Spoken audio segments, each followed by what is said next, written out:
하나님 아버지 감사합니다. 부족하고 연약한 우리를 예배의 자리로 인도해 주신 하나님 아버지 감사와 영광을 올려드립니다.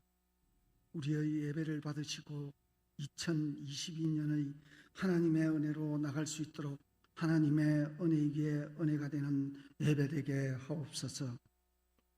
우리는 하나님의 말씀대로 살지 못하고 온갖 잘못으로 살아왔음을 고백합니다.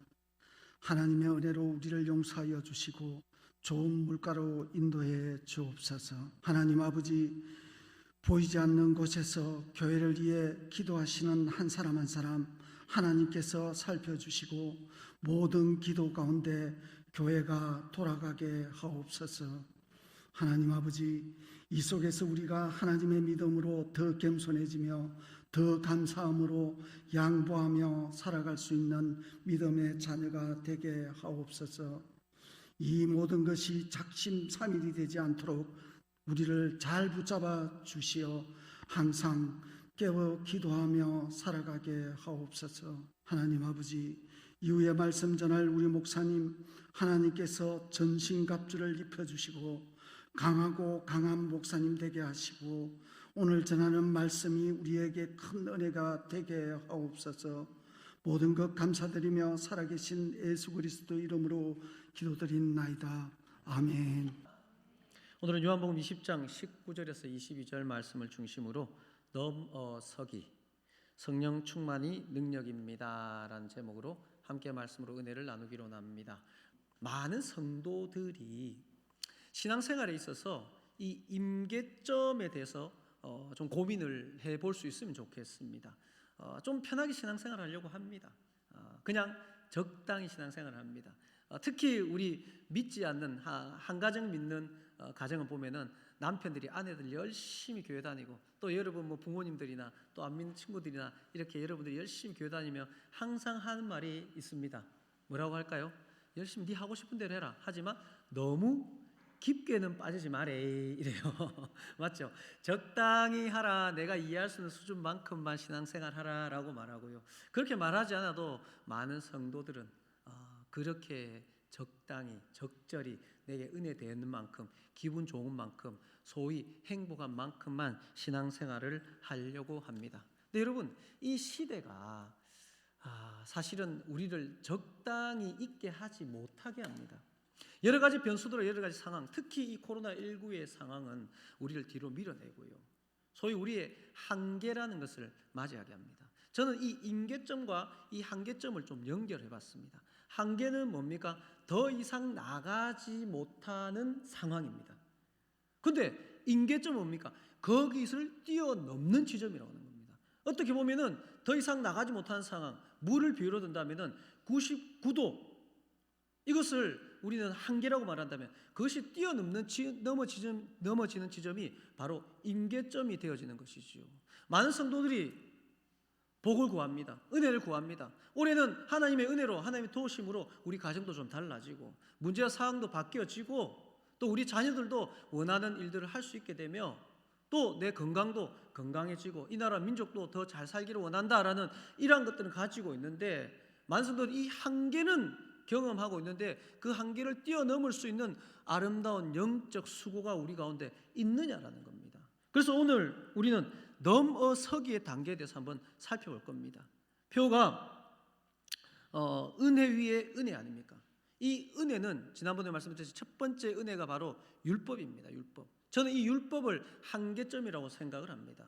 율법이 우리에게 주어졌을 때 그래, 이 율법 제대로 지켜서 하나님 앞에 복 받아보자, 하나님 앞에 인정받아보자, 천대의 복을 받아보자 했는데 모든 구약의 인물들, 어떤 존재들도 이 율법 앞에 완전함을 이루지 못했습니다. 한계를 경험했습니다. 어떻게 할꼬, 어쩌면 좋을까, 이게 율법이 우리에게 보여주는 우리의 실상입니다. 그러나 그 또한 은혜지요. 오늘도 이 시간도 수많은 사람들이 이 땅을 살아가지만 자기 자신의 존재 한계에 대해서 모르고 마음만 먹으면 할 수 있어, 어느 자리에 올라가면 할 수 있어, 돈만 많으면 할 수 있어 라고 생각하고 그것을 향해 달려가는 사람들이 바로 이 율법의 한계를 경험하지 못한 사람입니다. 그러나 구약의 율법을 경험한 그 가운데 예수께서 이 땅에 빛으로 오셔서 내가 길이요 진리요 생명이라고 외쳤을 때 누구든지 주의 이름을 부르는 자는 구원을 얻으리라. 영접하는 자 곧 그 이름을 믿는 자들에게는 하나님의 자녀가 되는 권세를 주신다는 이 말씀 앞에 달려나갔고 그 한계 위에 은혜라는 것이 주어져서 그것을 뛰어넘어 구원의 은혜를 얻은 겁니다. 다시 말해서 내게서 나올 수 없는 것이 위로부터 예수 그리스도로부터 내게 주어져서 우리는 결코 내가 만들어낼 수 없는 어떤 노력과 수고로도 한계밖에 경험하지 못하는 그것을 뛰어넘어 천국 백성이 된 것이 현재 우리의 포지션이라는 사실을 믿으시기를 원합니다. 그리고 오늘 본문에서는 우리는 중요한 부분을 발견할 수가 있습니다. 오늘 본문의 내용은 예수님께서 십자가에 못 박혀 죽으시고 약속하신 대로 3일 만에 다시 살아나셨습니다. 마리아와 여인들이 예수님의 무덤에 향유를 바르기 위해서 갔지만 빈 무덤밖에 발견하지 못했고요. 예수님은 그 여인들에게 나타나셔서 말씀하시고 이후로 오늘 본문입니다. 안식 후 첫날입니다. 예수님께서 부활하신 그 당일입니다. 제자들이 뭘 하고 있었나 했더니 제자들은 모여서 유대인들을 두려워하여 문을 꼭 닫고 벌벌 떨고 있었습니다. 어떻게 하면 좋겠노? 앞으로 뭐 먹고 살아야 되노? 3년 동안 모든 그 배들을 다 버리고 왔는데 이제 어떻게 되노? 막막하다라는 그런 두려움 가운데 갇혀 있는 제자들, 문을 닫고 있는 제자들에게 다시 사신 예수님께서 말씀하셔서 세 가지를 말씀합니다. 오늘 본문에 나옵니다. 첫 번째, 너희에게 평강이 있을지어다라고 말합니다. 예수님이 없는 상태라고 생각하죠. 지금 제자들 상태는 예수님이 죽은 상태입니다. 3년 동안 이적을 행했고 물고기 2마리와 보리수 5개로 5,000명을 모여서 많은 사람들이 찾아와서 임금으로 삼으려 했던, 예수님이 죽기 전까지만 해도 예수님이 이 로마의 정권을 뒤엎고 정권을 잡으면 나를 오른편에 왼편에 앉아달라고 했던 그 기대를 가지고 3년 동안 예수님을 따라다녔던 제자들은 예수님이 죽어버리자, 그야말로 우리가 하는 말로 멘붕이 온 겁니다. 두려움 속에 갇혀서 아무것도 할 수 없는 그들에게 예수님께서 먼저 하시는 말씀은 평안을 잃어버린 너희들 평강이 있을지어다. 사랑하는 여러분, 이 시간 먼저 하나님께서는 여러분에게 이 찬양 가운데 예배 모든 순서 가운데 하늘의 평안을 내려주시기를 원하신다는 사실을 믿으시기를 원합니다. 그리고 말씀하십니다. 21절입니다. 또 예수께서 또 이르시되 너희에게 평강이 있을지어다. 아버지께서 나를 보내신 것 같이 나도 너희를 보내노라라고 말합니다. 예수님께서 다시 사신 이유, 능력이 예수님이 우리를 찾아오신 이유가 있다는 겁니다. 단지 평안이 아닙니다, 여러분. 교회 다니까 좋더라, 기쁘더라, 행복하더라 아닙니다, 여러분. 그 좋음, 평안, 행복을 주신 이유가 예수님께서 말씀하시기를 나도 너희를 보낼 것이라는 것입니다. 분명히 명심하십시오. 여러분, 한 사람 한 사람에게 하나님께서 사명을 준비해 놓으셨다는 사실을 믿으시기 원합니다. 우리 모두는 사명자입니다. 목사님은 사명자 아닙니다. 어떤 특별한 사역자들은 사명자 아닙니다. 우리 어린아이에서부터 온 성도들은 한 사람 한 사람이 하나님의 놀라운 계획, 그것이 바로 우리의 사명이고, 그것 때문에 불안해하는 두려워하는 우리에게 찾아오셔서 평안을 주시고 가난한 자들을 부하게 하시고 병든 자들을 치유하시며 능력의 하나님께서 우리와 함께 하신다는 사실을 믿으시기를 원합니다. 그리고 세 번째 말씀하십니다. 한번 따라해볼까요? 성령을 받으라. 가장 중요한 겁니다. 평안, 그 다음에 사명, 이것을 위해서 마지막으로 하실 말씀은 바로 성령을 받으라는 것입니다. 바꾸어 말해볼까요? 이 평안도 이 사명도 너희들 힘과 능으로는 할 수 없다라는 것입니다. 요즘 저희 작은 아이와 많은 대화를 나눕니다. 운동을 하고 있는데요. 어떤 나름대로 슬럼프가 왔습니다. 근데 많은 얘기를 나누는 가운데 제가 느끼는 것이, 제가 이제 아직 이렇게 파릇파릇하게 젊어 보이죠? 예, 이제 조금 50 살짝 넘었는데요. 요만큼만 살아도, 앞으로 훨씬 더 살 건데 요만큼만 살아도 이제 10대 청소년 아들과 얘기를 해보니까는 달라는 게 뭐냐면, 저 녀석이 아직도 인생을 더 살아봐야 되겠구나, 이 생각이 너무 많이 들어요. 저 때문에도 자신감이 있어요. 내 마음만 먹으면, 의지만 가지면 할 수 있다라는 그런 생각들이 오지만, 제가 요만큼만 살아봐도 아마 여러분도 비슷할 겁니다. 내 마음대로 되는 게 많구나? 다구나? 뭐라? 한번 따라해볼까? 내 마음대로 되는 게 없구나. 그런 거 여러분 경험하지 않습니까? 결국 우리도 있잖아요. 이 세상 사람들이 누가 못되게 살고 가난하게 살고 남 괴롭히며 살고 남 거 훔치며 살고 이렇게 살려고 마음 먹고 작정한 사람이 얼마나 있겠습니까? 다 바르게 살려고, 잘 살려고, 잘해보려고 하는데 한계에 다다르니까는 돈이 필요한데 돈이 없으니까 남의 거 훔치고, 힘이 필요한데 힘이 없으니까 남의 힘을 가지고 오고, 나쁜 생각을 가지고 그렇게 하는 것이 우리 인간 아닙니까? 그런 한계 속에 있는 이 제자들에게 예수님께서 하시는 말씀은 성령을 받으라라는 이 말씀이 오늘 이 시간 우리에게 주시는 말씀이라는 사실을 믿으시기 원합니다. 우리는 이 코로나19로 인하여서 이 긴 시간 동안 너무나도 많은 한계 속에서 허덕이고 있습니다. 정부는 또 방역 주체가 되는 그 방역 당국에서는 곧이라도 이 코로나가 물러갈 것처럼 1차 접종만 하면은 사실 우리 3차 접종까지 할 거라고 누가 생각했습니까? 90%만 되면 다 모든 것이 해결될 거랬는데 2차 접종, 3차 접종, 저분들의 책임이 아닙니다. 한계라는 것입니다. 우리는 이런 한계 속에서 금전적인, 건강적인, 나의 심적인 이러한 모든 것들을 경험하면서 어찌할 바를 모르고 있는 이 세상 가운데 오늘 이 시간 주시는 예수님의 말씀은 바로 진리이며 해답이며 우리가 나아갈 분명한 방향이라는 사실을 말씀 가운데서 발견하는 우리 모든 성도들 되기를 원합니다. 이 가운데 예수님께서 살아계실 때 예수님께서 죽기 전에 제자들에게 하신 말씀이 있습니다. 누가복음 11장 9절 13절 말씀인데요, 우리가 너무나 잘 아는 말씀입니다. 구하라 주실 것이요, 찾으라 찾을 것이요, 두드리라 열릴 것이라는 이 말씀, 그 이후에 예수님께서 뭐라고 말씀하셨냐면요, 한번 찾아봅시다. 누가복음 11장 13절 말씀, 앞에 아마 나올 겁니다. 함께 읽습니다. 내가 또 너희에게 이르노니 구하라 그러면 너희에게 주실 것이요, 찾으라 그러면 찾으려낼 것이요, 문을 두드리라 그리하면 열릴 것이다 라고 말씀하셨고요. 자, 이제 13절 말씀을 읽습니다. 너희가 악할지라도 좋은 것을 자식에게 줄 줄 알거든 하물며 너희 하늘 아버지께서 구하는 자에게 성령을 주시지 않겠느냐 하시니. 할렐루야. 앞에 구하라, 찾으라, 두드리라 이런 것은 우리에게 너무나도 적용되는 말씀입니다. 그리고 예수님께서 말씀하십니다. 그것에 대한 완벽한 해답은 너희들이 구해야 될 것은 하나님 물질이 필요합니다. 하나님 건강이 필요합니다. 하나님 어디 돈 없습니까? 하나님 내 문제를 해결해 주세요. 이런 두드리는 이러한 것들에 있어서 진짜 구해야 될 것은 우리는 물질인 줄 아는 거예요. 우리는 건강인 줄 아는 거예요. 우리는 힘과 권력이고 내 인생에 필요한 그 어떤 것인 줄 알고 그것을 구하고 찾고 두드렸는데 그 예수님께서 그런 너희들에게 구하라, 찾으라, 두드리라는 그것에 나중에 가보니까는 바로 너희들이 구할 것이 뭐라고요? 성령을 구해야 된다는 것입니다. 할렐루야. 성령 구해야 된다는 것입니다. 제가 예전에 한번 그 얘기 했을 거예요. 어릴 때 보면은 램프의 요정 이런 거 보면은 한 가지 소원을 들어준다 막 그랬잖아요. 그러면 저도 한 끗씩 그냥 누워서 잠 안 오면 생각하죠. 나한테 누가 나타나가지고 하나님이 상준아 니 딱 한 가지 소원만 말해라면 뭐 할까? 이런 생각해 보셨어요? 여러분 한 가지 소원만 말하면 뭐 이루어지길 바랍니까? 여러분 저보다 지혜로운 분 없을걸요? 뭐라면 우리 아이가 좋은 대학 갔으면 코로나가 물러갔으면 이래죠. 저는 정말 고민 많으면서 그래 이거 해야지. 한 가지 소원, 요술장애가 되게 해주세요. 똑똑하지 않습니까? 다 할 수 있잖아요. 요술장애 한 가지 돈이 문제가 아니라 요술장애만 되면 다 할 수 있잖아요.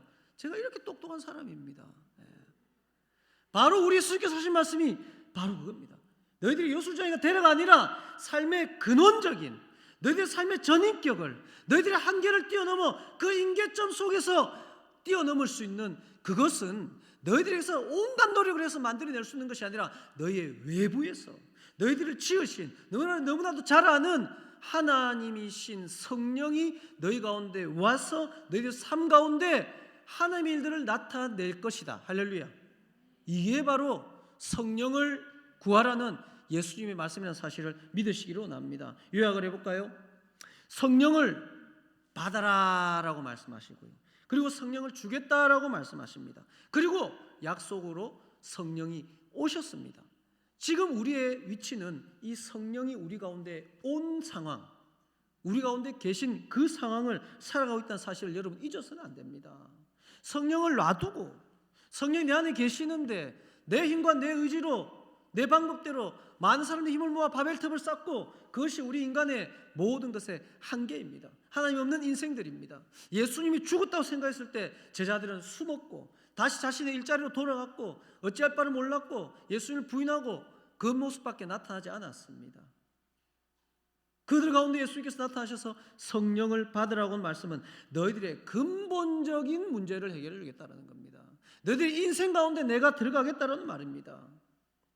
그때 당시에 유대 사회에 큰 일이 일어났습니다. 유대 사회에서는 자신이 왕이라고 하는, 자신이 하나님의 아들이라고 하는, 그리고 이상한 이적을 행하는 그 예수를 죽여버렸습니다. 지금 예수님은 죽은 상태입니다. 그리고 그 제자들도 다 도망가고 이렇게 숨어 있고 이런 상황인데 어찌된 일입니까? 어느 날 보니 예수님을 부인하고 또 부인하고 저주했던 그 베드로라는 자가 막 사람들 모아놓고 뭐라고 말을 해요. 근데 3,000명이 세례를 받고 회개를 합니다. 여러 가지 표적과 기사가 나타납니다. 많은 사람들이 유무상통합니다. 있는 자들이 나누어서 없는 자들을 나누고 서로 기뻐하고 평안하고 모이고 희한한 일들이 나타나는 겁니다. 이상하다. 예수를 죽였을 때 끝났다 생각했는데 저 제자들도 이제 다 도망가고 숨어 있었는데 그들이 나타나서 어느 날 큰 일을 하는 거예요. 이상한 일을 하는 거예요. 희한한 일들이 자꾸 나타나는 거예요. 그래서 지도자들이 이 베드로와 요한을 잡아냈습니다.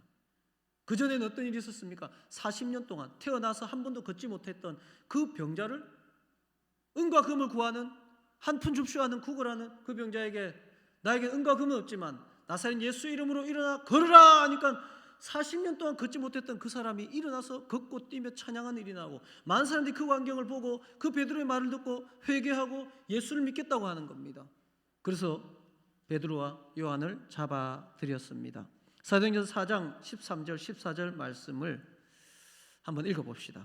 그리고 겁을 줍니다. 너희들이 무슨 권세와 누구의 이름으로 이런 일을 행하느냐 라고 하며 겁을 주죠. 산헤드린 공회에서. 그때 당시 유대사의 최고의 권력 기관입니다. 여기서 사형하면 사형입니다. 그리고 그들이 알고 있는 겁쟁이들, 배신자들, 그들에게 겁을 주면서 누가 일을 시켰어? 어떤 권세야? 누구의 이름으로 하는 거야? 라고 하자. 사도행전 4장 13절 14절 말씀 함께 읽어볼까요? 그들이 베드로와 요한이 담대하게 말함을 보고 그들을 본래 학문 없는 범인으로 알았다가 이상히 여기며 또 전에 예수와 함께 있던 줄도 알고 또 병 나은 사람이 그들과 함께 서 있는 것을 보고 비난할 말이 없는지라. 무식한 놈들이었는데, 소위 말해서 그런 거예요. 무식한 놈들이었는데, 겁쟁이들이었는데, 배신자들이었는데 담대하게 복음을 전하는 거예요. 너희들이 죽인 그 예수가 진짜 하나님의 아들이라고 그 겁쟁이들이 이 산헤드린 공인 앞에서 큰 소리를 치는 거예요. 그리고 나타난 그들이 내린 반응은 뭡니까? 비난할 말이 없는 거예요. 16절에 이렇게 나옵니다. 유명한 표적이 나타난 것이 알려졌으니 우리도 부인할 수 없는지라. 좀 쉽게 말해볼까요? 저거 베드로 맞나 저거? 요한 맞나 저거? 저 베드로가 하는 말 맞나? 베드로가 할 수 있는 일이 아닌데 바로 그 일들이 나타났다는 것입니다. 그 과정 가운데 어떤 일이 있었습니까? 사도행전 2장으로 가봅니다. 빨리 가보십시오. 사도행전 2장 3절 4절 말씀 함께 읽습니다. 시작. 마치 불의 혀처럼 갈라지는 것들이 그들에게 보여 각 사람 위에 하나씩 임하였더니 바로 성령이 임한 것입니다. 이것을 성령 세례라고 말합니다. 겁쟁이 베드로 3번이나 모릅니다. 또 모릅니다. 저주했던 그 베드로를 이렇게 산헤드린 최고의 공회 앞에서 담대하게 예수를 전하게 하고 3,000명의 마음을 움직이게 하며 표적과 기사를 나타낼 수 있게 한 것은 바로 성령이 그들에게 임했기 때문이죠. 또 4절 말씀을 읽습니다. 시작. 그들이 다 성령의 충만함을 받고 성령이 말하게 하심을 따라 다른 언어로 말하기를 시작하니라. 할렐루야. 성령 세례와 성령 충만입니다. 성령 세례는 하나님께서 우리 가운데 찾아오심입니다. 우리가 예수님을 처음 믿을 때, 우리가 구원을 받을 때 우리 속에 들어오셔서 성령이 일하기 시작하시는 것입니다. 그리고 성령 충만은 우리 안에 계신 성령이 우리를 지배하고 우리가 온전히 그에게 주권을 맡길 때 마음껏 성령이 일하시는 그 상태를 말하는 겁니다. 그래서 본문에도 나옵니다. 성령 충만을 받고 성령이 말하게 하심을 따라 이겁니다. 오늘 이 베드로와 요한을 보고도 깜짝 놀라고 비난할 말을 찾지 못하는 그 이유가 바로 사도행전 4장 8절 말씀, 그 직전의 말씀입니다. 함께 읽습니다. 사도행전 4장 8절 말씀 시작. 이에 베드로가 성령이 충만하여 이르되 백성의 관리들과 장로들아, 이렇게 말합니다. 베드로의 말입니까 아닙니까? 베드로의 말이에요 아니에요? 그들이 볼 때는 베드로의 말이에요. 근데 하나님께서 볼 때는 누구의 말입니까? 베드로를 통해 성령이 말하시는 겁니다. 베드로를 통해 성령이 말할 때 그 옷깃만 지나가도 상처가 나아지고 회복되어진 일들이 나타나는 겁니다. 죽은 자를 살릴 수 있는 능력이 나타납니다. 두려워 벌벌 떨고 자신의 것밖에 알지 못했던 그들이 생명까지 내어놓을 수 있는 그 일들이 될 수 있었던 것은 그들에게서 어떤 만들어내고 바꿔내고 고쳐내고 합치고 조립하고가 아니라 우리 밖에 있는 성령께서 우리 삶 가운데 들어오시고 성령의 온전한 다스림을 받을 때에 나의 결과물이 아닌 하나님의 결과물이 내 삶 가운데 나타날 줄로 믿으시기를 원합니다. 여러분 곧 대통령 선거인데 누구 찍으실 겁니까? 아마 나름대로 생각할 겁니다. 누구를 찍으면은 5년에 우리나라가 확 바뀌겠습니까? 여러분 기대하십니까? 솔직히 기대는 해야죠. 사실은 기대를 해야죠. 그래서 요즘 보면 너무나도 우리가 생각하지 못했던 조금 이상하다고 하는 그런 후보가 막 지지율이 올라가잖아요. 이 세상이 이상한 거예요. 우리 안에서, 대한민국 안에서 최고로 똑똑한 사람, 아무리 잘난 사람이 나와도 이 나라와 민족을 구해낼 수는 없는 겁니다. 바로 하나님께서 통치하셔야 되는 겁니다. 하나님께 소망을 거는 민족이 되어야 된다라는 것이지요. 그래서 이렇게 성령 충만을 말합니다.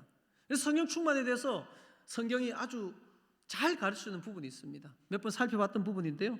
한번 찾아봅시다. 에베소서 5장 18절 말씀. 성령 충만이 뭔가? 이 충만이라는 단어는 플레도라는 헬라어인데요. 가득 차다, 충만하다라는 그런 뜻이 있습니다. 이 부분을 이렇게 에베소서에 말씀합니다. 함께 읽을까요? 술 취하지 말라, 이는 방탕한 것이니 오직 성령으로 충만함을 받으라라고 말합니다. 성령 충만에 대해서 이렇게 비유하는 이유, 술 취함과 성령 충만을 대꾸로 이루고 있습니다. 딱 이겁니다. 술 취해 보신 분들 혹시 있으시지요? 흔히 하는 말 있죠. 저 사람은 진짜 술만 안 먹으면 진짜 착한 사람인데 술만 먹으면 뭐가 되더라? 차마 제 입으로 못하고 해. 그 왜 그렇습니까? 그 사람 원래 착한 사람 맞아요. 근데 내 안에 들어간 술이 시키는 대로 한대요. 신발 벗고 네 방박이라 생각해 누워. 위에 옷 벗어야지 자기 전에. 시키는 대로. 그런 분들 많이 봤잖아요. 야, 저 사람 네 째려보잖아. 네 무시해서 그래. 한 대 때려. 시키는 대로 하는 게 그 술 취함입니다. 술이 지배한다는 것이죠. 바로 성령 충만이 똑같은 맥락입니다. 성령이 시키는 대로, 할렐루야. 성령이 지배하는 사람. 내 의지가 있지만 난 저 사람 미워서 한 대 쥐받고 싶지만 성령이 그 손을 밀어. 그 손을 내밀어. 그리고 잡아줘. 이렇게 시킬 때 그렇게 하는 거예요.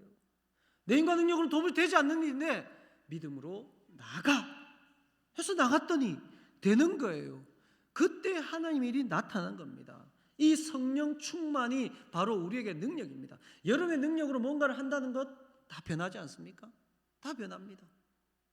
그러나 성령은 소멸하지 아니하시고 변하지 아니하시고 끊임없이 우리의 삶 가운데 하나님의 전능하신 능력을 나타내셔 왕의 주의 주되심을, 왕의 왕되심을 우리를 통해서 이 땅 가운데 증거하게 하신다는 사실을 믿으시기를 원합니다.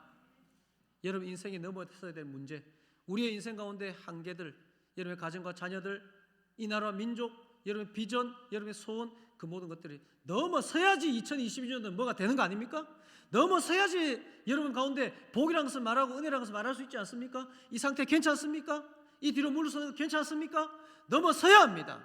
넘어서야 합니다. 그 넘어선 데 있어서는 내가 아무리 발부둥 쳐도 안 됩니다. 내 안에 계신 성령과 함께 성령을 구하며 성령의 은사로 성령의 역사 가운데 한다면은 20년, 30년, 50년 동안 되지 않았던 것이 하루아침에도 되어지는 그 일들을 경험하는 2020년도가 될 겁니다. 온전히 하나님께 맡기십시오. 교회가 기도하지 할 때 기도하십시오. 교회가 금식하지 할 때 금식하십시오. 여러분 삶의 모든 것들이 온전히 하나님 앞에 드려질 때에 이제껏 되지 않았던 그 넘어서기의 단계가 이르기를 원합니다.